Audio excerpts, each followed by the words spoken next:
Hola y bienvenidos a Través de la Biblia con Les Feldick. Un ranchero y agricultor de Oklahoma, Les Feldick, ha estado enseñando clases de Biblia al estilo casero durante 20 años en Iowa, Oklahoma y Texas. El estilo único de enseñanza bíblica de Les Feldick ha hecho que los libros de la Biblia cobren vida. Cuando les está enseñando, es tan interesante que la gente dice que el tiempo parece volar. Y ahora, aquí está Les Feldick. Está bien, es bueno tener a todos con nosotros de nuevo. Vaya, tenemos un buen grupo para esta sesión de grabación y siempre nos gusta hacer saber a nuestra audiencia de televisión que juntamos 4 de estos programas en una tarde al mes y siempre es tan bueno ver a gente que viene de lugares bastante lejanos, así como de aquí en Tulsa. Pero de todos modos, para aquellos de ustedes en nuestra audiencia de televisión, nuevamente, nos gusta siempre explicar que somos solo un estudio bíblico informal. Estudio bíblico, no tenemos ningún interés oculto. Como he dicho tan a menudo, no estamos tratando de forzar a la gente a cambiar de una denominación a otra. No tenemos ninguna organización formal detrás de nosotros. Somos tan simples como se puede ser. No tenemos gente de relaciones públicas, no tenemos ningún formato publicitario y es solo de boca en boca que la gente está conociendo nuestro programa o mientras lo van viendo. Sabes, lo mejor que ha pasado hasta ahora en lo que respecta a nuestro programa es ese asunto de los controles remotos. Vaya, la gente puede simplemente sentarse ahí y cambiar de canal y luego llegan a este. Y como les dije a las personas antes de comenzar, sabes, creo que lo que más llama su atención es la clase más que yo mismo. Y ven a estas personas sentadas aquí con toda esta ropa de diferentes colores y creo que eso es lo que los detiene. Ellos piensan, oye, ¿qué es esto? Y luego, por supuesto, muchas veces creo que el Espíritu los dirige también. Sigue escuchando. Así que, de todos modos, para aquellos de ustedes en televisión, nos gustaría que supieran que no estamos asociados con ningún grupo en particular y solo tratamos de que la gente se meta en el libro y vea lo que realmente dice, así como lo que no dice. En otras palabras, señalé en la clase de anoche algunas de estas áreas donde simplemente nos han programado para pensar que tiene que estar aquí y no lo está. Y esto es lo que tenemos que discernir. ¿Qué dice realmente el texto o qué no dice? Y no solo caminar por un camino cubierto de pétalos de rosa, ciego a algunas de estas cosas. Además, nos gusta que la gente de televisión sepa que todos los programas anteriores están disponibles en video y en audio si los quieren. Y ahora, finalmente, puedo decir con sinceridad que los libros número 5 y 6 están listos y disponibles. Así que si ya tienes los primeros 4, muchos de ustedes ya tienen su nombre en la lista de espera, recibirán el suyo. Pero para aquellos de ustedes que quizás no sepan que estos programas han sido transcritos, eso es todo lo que son. Estos libros no son escritos por un autor en sí. No me senté a juntar las oraciones de manera oficial, pero es simplemente una transcripción directa palabra por palabra. Y las personas que hacen la transcripción han sido muy meticulosas al hacerlo. Y como la mayoría de ustedes que han leído estos libros, es como cerrar los ojos y puedes escucharme decirlo, y así es como queremos mantenerlo, pero de todos modos, los primeros 6 videotapes, lo que significa que son los primeros 72 programas, ahora estarán disponibles en formato impreso. ¿De acuerdo? Vamos a dirigir nuestro estudio esta tarde a Mateo, capítulo 23. Y ciertamente no he estado enseñando los evangelios verso por verso, pero más o menos hemos estado haciendo un resumen, señalando que en el ministerio terrenal de Cristo no hay nada. De la iglesia, no hay lenguaje de iglesia aquí. Todo esto es Cristo tratando bajo la ley con el judío, bajo la ley. Y siempre me gusta señalar eso, que Él está constantemente haciéndonos conscientes que todo esto está bajo la ley. No se dice ni una palabra de que ya no tienes que mantener el culto en el templo, ya no tienes que cumplir con los mandamientos. Todo está bajo la ley. Y solo por dar un ejemplo, cuando sanó a los leprosos, ¿qué les dijo que hicieran? Ve a presentarte ¿dónde? A los sacerdotes, porque eso es lo que la ley exigía, que si habían sido sanados de la lepra, tenían que presentarse ante los sacerdotes y los sacerdotes les darían permiso, por supuesto, para volver a la sociedad. Cuando el joven rico se acercó a Jerusalén y dijo, ¿qué debo hacer para heredar la vida eterna? ¿Qué era Jerusalén? Mantén los mandamientos, ¿ves? Todo estaba bajo la ley. E incluso cuando llegamos a los primeros capítulos de Hechos, donde se están reuniendo los 12 apóstoles para orar y lo que sea, en el templo, nadie les ha dicho que no están bajo la ley, y la ley seguía en vigor, así que nunca pierdas de vista eso. Acabo de compartir con una clase aquí en el estudio antes de que comenzáramos a transmitir. Recibí una llamada de un caballero en Iowa esta mañana y él dijo, sabes, nunca, realmente, saqué mucho de mi Biblia y él dijo, creo que es porque nunca vi que lo que estaba escrito y hablado al judío es principalmente para el judío y lo que ha sido escrito y hablado a nosotros los gentiles es principalmente para nosotros. ¿Y qué diferencia hace eso? Bueno, ahora aquí de nuevo en el capítulo 23 de Mateo, el lenguaje es tan explícito que no hay discusión. Y en el versículo 37, Jerusalén está hablando, por supuesto, en el área del templo. En los dos capítulos anteriores, él está dirigiéndose a los fariseos, los saduceos y los herodianos, y está señalando, por supuesto, sus graves, ¿cómo diría yo? Sus graves malentendidos y sus malas acciones, aunque ellos pensaban que eran muy religiosos. Pero ahora, ante esta gran multitud y su reunión, recuerden que nos estamos acercando a la Pascua, así que los judíos están llegando de todas partes del mundo, conocido en ese entonces, y el templo comienza a sentir los efectos de eso. Las multitudes se están reuniendo, y ahora en ese tipo de atmósfera, en el versículo 37, Jerusalén dice, oh Jerusalén, Jerusalén. Ahora, mientras habla a la ciudad, en realidad, ¿a qué pueblo se está dirigiendo? Judíos. Mira, no está hablando al mundo, él está hablando a los judíos. Y así dice, oh Jerusalén, tú que matas a los profetas. Recuerden que hicimos referencia a eso cuando hablamos del pecado imperdonable hace 1 o 2 semanas. Oh Jerusalén, tú que matas a los profetas y apedreas a los que son enviados a ti, ¿cuántas veces quise reunir a tus hijos como una gallina reúne a sus polluelos bajo sus alas y no quisiste? Ahora, por supuesto, nosotros en América hemos estado en una cultura donde ya no vemos a estas gallinas escabullirse y juntar un nido de huevos y empollarlos y luego algún día salir con su pequeño grupo. Ahora crecí y como niño todavía puedo recordar eso.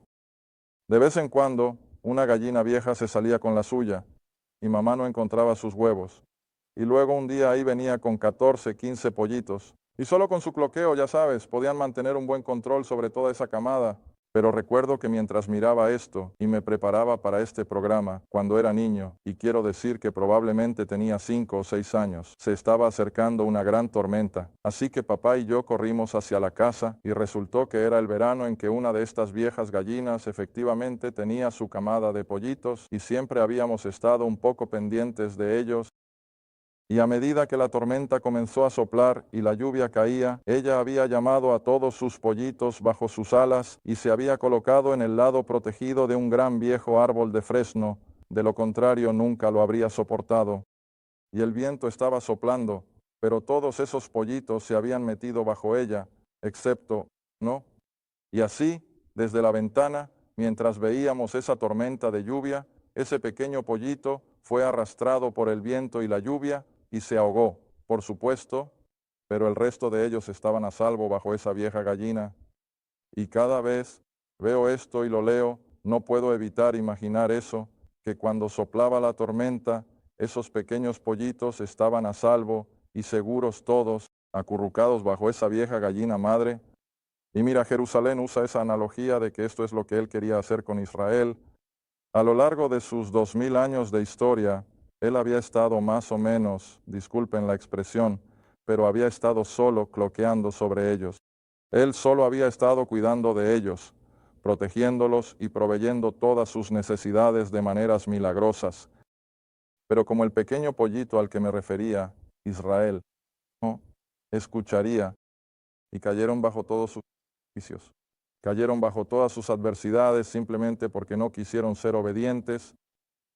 Y ahora aquí de nuevo, Dios ha enviado al Hijo en cumplimiento de todas estas promesas del Antiguo Testamento para que pudieran tener al Rey y al reino, podrían tener salvación, podrían tener redención, podrían haber tenido perdón si solo reconocieran quién era Él.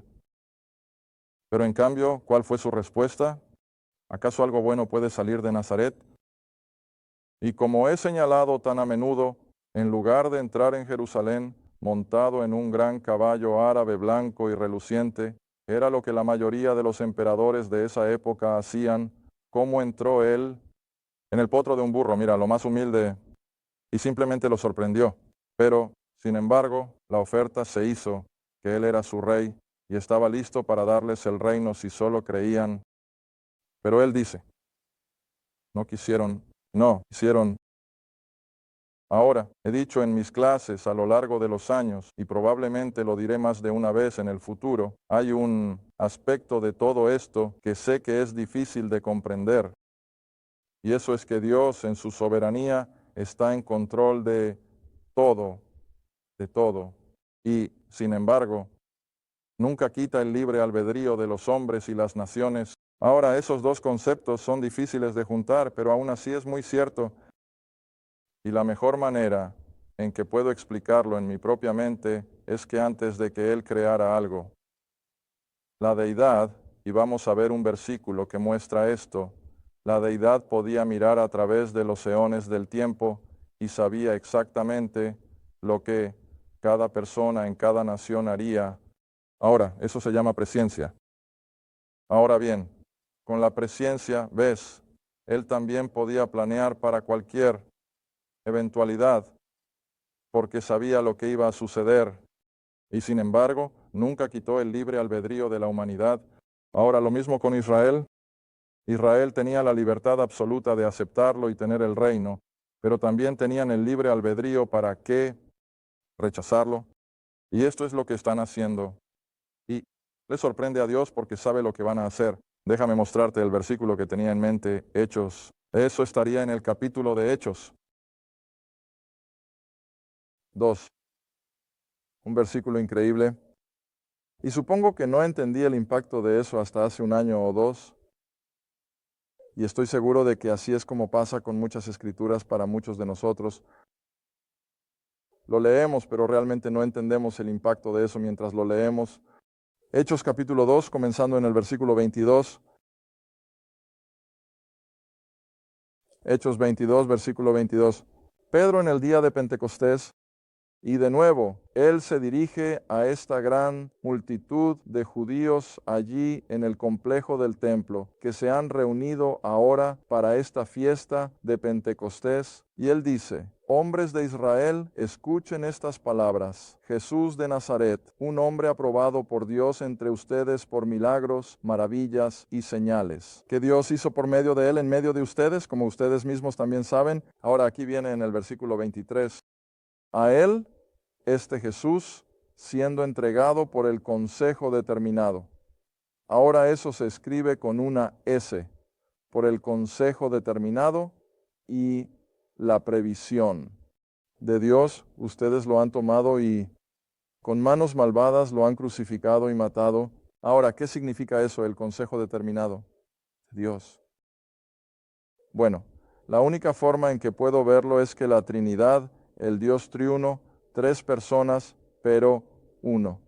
Y como la Trinidad consultó dentro de sí misma antes de que se creara cualquier cosa, ellos acordaron dentro de la Trinidad sabiendo todo lo que iba a suceder, que cuando el hombre caído necesitara un redentor, cuando el hombre caído necesitara una salvación, sería esa segunda persona de la Trinidad quien descendería de esa divinidad invisible, tomaría carne y seguiría el camino de la cruz a través del camino del entierro y la resurrección para la redención eterna del hombre. Ahora ves que todo eso fue conocido de antemano, antes de que se creara cualquier cosa, y todo se consumó, podrías decir, en el proceso de pensamiento de la Trinidad. Ahora, cada vez que enseño esto, no implico que los tres se sentaron alrededor de una mesa y discutieron cómo sucedería esto y así sucesivamente como pueden hacer los hombres.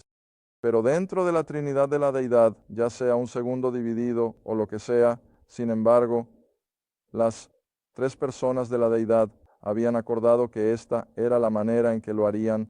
Y eso es exactamente lo que significa este versículo, que por el consejo determinado, la reunión y el pensamiento de todo esto por parte de la Deidad, las tres personas de la Trinidad, y todos acordaron que esta era la única manera en que podían hacer que todo sucediera. Muy bien, ahora entonces, si vuelves a Mateo otra vez, capítulo 23, y así, después de que Jesús ha hecho esa declaración, oh Jerusalén, cómo hubiera querido reunirlos como una gallina reúne a sus polluelos, pero ustedes no quisieron. Entonces el siguiente versículo, el versículo 38, dice, he aquí su casa les es dejada desolada.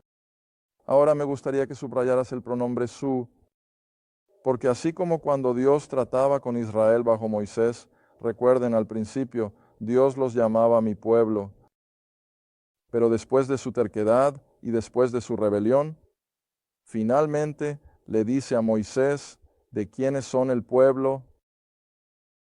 ¿Tu pueblo, su pueblo? Mira, él no los llamó mi pueblo. Él dice su pueblo. Muy bien, ahora él hace lo mismo con el templo. Aquí, mientras Jesús se acerca al final de su ministerio, y es obvio que Israel no lo está aceptando, se refiere al templo como su casa. Ahora es el templo al que se refiere, pero lo llama su casa. Ahora, regresa conmigo rápidamente al capítulo 2 de Juan, solo para una referencia rápida de cómo la actitud de Cristo hacia la nación de Israel está mostrando su receptividad hacia Él. Aquí en el Evangelio de Juan, capítulo 2, versículo 16, donde Jesús les dijo, quiten estas cosas de aquí, no hagan de la casa de mi Padre. ¿Ves la diferencia? ¿Por qué todavía se refiere a ello como el templo de Dios? Mira, pero para cuando llega a esta declaración en Mateo 23, no lo llama mi casa o la casa de mi Padre, lo llama ¿qué? Su casa. ¿Ves qué diferencia hace eso? Oh, ¿cómo se estaban deslizándose? Muy bien, regresa entonces otra vez a Mateo 23, versículo 39, porque dice, os digo que no me veréis desde ahora en adelante hasta que ahora sé que la ONU no está ahí, pero no me veréis desde ahora en adelante hasta que digáis. Ahora presta atención al lenguaje. Vean que este es un evento futuro.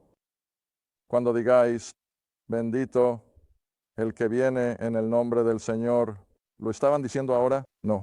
Estaban diciendo nada parecido ahora. Más bien estaban diciendo fuera con él. No queremos que este hombre reine sobre nosotros. Pero él dice, el día viene cuando diréis, bendito el que viene en el nombre del Señor. Está bien, ahora hay tres hasta distintos a los que siempre me gusta referirme. Este sería el primero, no me veréis. En otras palabras, él va a desaparecer de su vista en poco tiempo. Pero lo verían en algún día futuro. A eso se refiere el hasta. Ahora, el segundo sería en el Evangelio de Lucas, capítulo 21, donde nuevamente usa ese mismo término. Está Lucas 21 y, supongo que podemos entrar directamente en el versículo 24. Estos son los versículos donde él está prediciendo la destrucción del templo y de la ciudad de Jerusalén por los ejércitos romanos de Tito. Mira cómo él sabe todo antes de que suceda. Y así, ahora en el Evangelio de Lucas, capítulo 21, versículo 24, Jesús dice, y ellos, es decir, los habitantes de Jerusalén, los judíos, caerán a filo de espada, serán llevados cautivos a todas naciones. Mira, ahora esa es la pista de que este versículo no se refiere a Armagedón, porque en Armagedón y en la segunda venida Israel no va a ser dispersado entre las naciones, van a entrar en el reino, pero estos judíos van a ser dispersados. Así que esta es la pista de que esto es lo que sucedió en el 70 de Cristo. Bajo Tito, serán llevados cautivos a todas las naciones y Jerusalén será pisoteada por los gentiles. ¿Cuál es la siguiente palabra? Hasta. Ahora esa palabra hasta significa que va a haber un factor de tiempo y que en un cierto periodo de tiempo en el futuro, entonces el siguiente evento aparecerá en la escena. Así que Jerusalén será pisoteada por los gentiles hasta que se cumplan los tiempos de los gentiles y entonces ya no cubrirán Jerusalén con su pesado equipo militar y con las botas de sus soldados y demás. Así que llegará un momento en que Jerusalén será liberada de ese dominio de sus captores gentiles. Ahora, el tercero al que me gustaría referirme, por supuesto, es Romanos capítulo 11. Y en una transmisión anterior, hace mucho tiempo, pusimos todo esto en la pizarra. Y como he dicho antes, soy muy descuidado al repasar en estos programas de televisión por la gente que está comprando las cintas. Me molesta tener algo en una cinta por la que pagaron buen dinero hace 5 o 6 meses y luego que yo diga lo mismo otra vez. Pero creo que eso se ha aliviado un poco. En los últimos libros que he leído, he notado, ya sabes, cómo un autor puede hacer un libro tan grueso. Bueno, descubrí cómo lo hacen a través de la repetición. ¿Por qué puede seguir adelante? Y 5 o 6 capítulos después dicen prácticamente lo mismo que dijeron en el capítulo 2. Así que voy a usar eso como una excusa. Voy a repasar probablemente más de lo que tenía intención de hacer, pero aquí en Romanos capítulo 11 bajas al versículo 25. Y Romanos 11, por supuesto, es el capítulo donde Pablo trata el futuro de Israel, cómo será injertada. De nuevo, y luego baja al versículo 25 y dice, porque no quiero, hermanos, que ignoren este misterio. Ahora, misterio, por supuesto, es una palabra que es única en los escritos de Pablo y se refiere al secreto que ha estado guardado en la mente de Dios. Y hemos enfatizado eso durante los últimos meses, que la iglesia y todos estos eventos conectados con la iglesia son secretos, han estado guardados en la mente de Dios para no ser revelados hasta que Dios lo considerara apropiado. Y así aquí hay otro de estos, que este era un secreto que había estado guardado en la mente de Dios, que mientras Dios pasaría 1900 y tantos años llamando a los gentiles, Israel estaría en una ceguera espiritual, ¿verdad? Ceguera. Ahora, no puedes encontrar eso en ningún otro lugar de las Escrituras. Ahora, Isaías definitivamente dijo que su mesa sería un lazo y que estarían ciegos y teniendo oídos no oirían, pero no estaba asociado con un periodo de tiempo en el que Dios se volvería hacia los gentiles. Pero aquí está, y por eso se llama un secreto, un misterio que ahora se revela, que la ceguera, en parte, en otras palabras, no para siempre, sino por un segmento de tiempo. Esa ceguera en parte ha sucedido a Israel. ¿Cuál es la siguiente palabra? Hasta no va a ser algo definitivo. Algún día su ceguera espiritual va a llegar a su fin y llegará a su fin solo cuando se haya completado la plenitud de los gentiles. Ahora, ¿cuál es la plenitud de los gentiles? El cuerpo de Cristo. Y así, cuando el cuerpo de Cristo esté finalmente completo en el último, la persona ha sido salvada y la iglesia es llevada como enseño sobre el rapto. Entonces, por supuesto, ¿a quién recogerá donde lo dejó? Israel, el judío. Y es entonces cuando su ceguera espiritual más o menos llegará a su fin y comenzarán a tener de nuevo una relación espiritual con su Dios Jehová. Pero esos son 3 hasta, por supuesto, a los que Jesús se refiere aquí en Mateo 23. Es que no lo verían. Él sería apartado de su medio. Él regresaría a la gloria.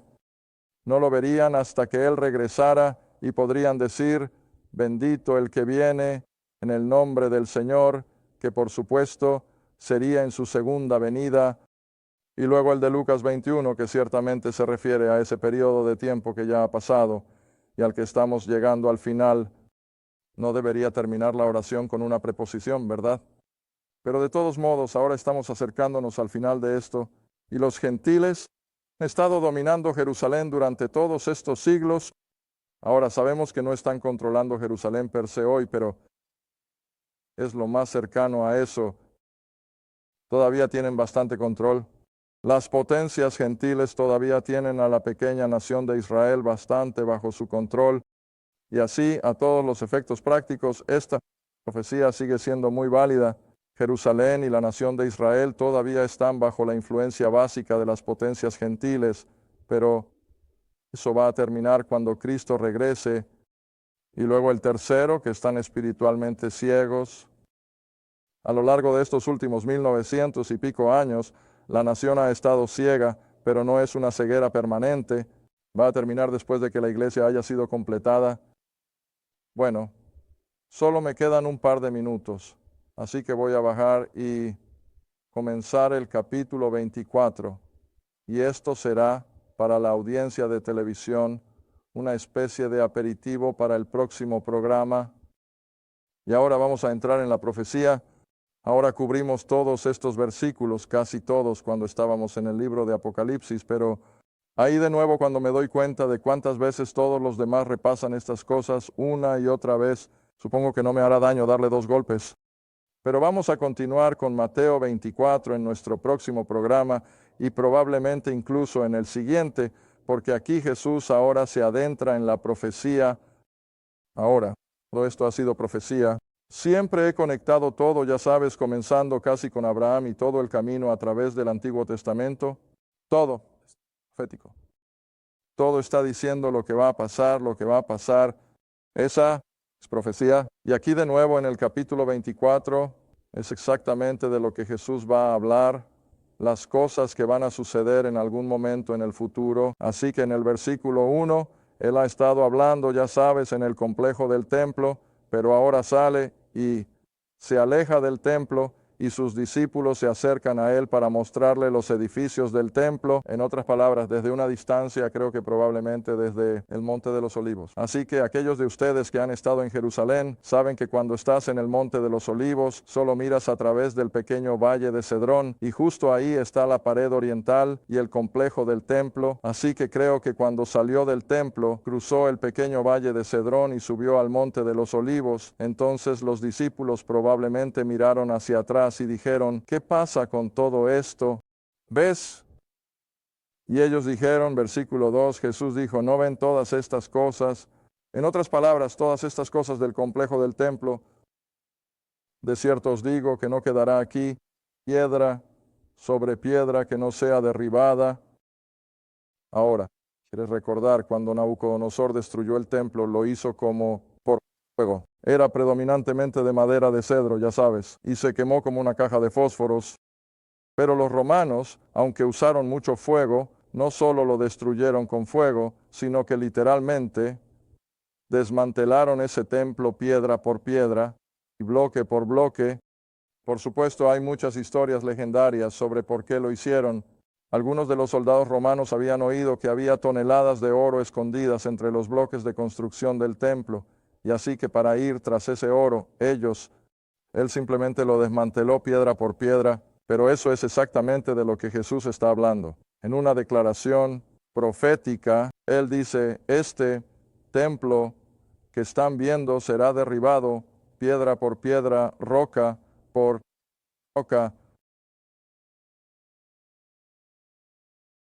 Gracias por ver A Través de la Biblia con Les Feldick, un estudio bíblico semanal. Si deseas más información sobre los ministerios Les Feldick, un estudio bíblico en tu área, o sobre este programa, escribe a Ministerios Les Feldick, Ruta 1, Caja 760, Quinta, Oklahoma 74552. Esa es la Ruta 1. Caja 760, Quinta, Oklahoma 74552.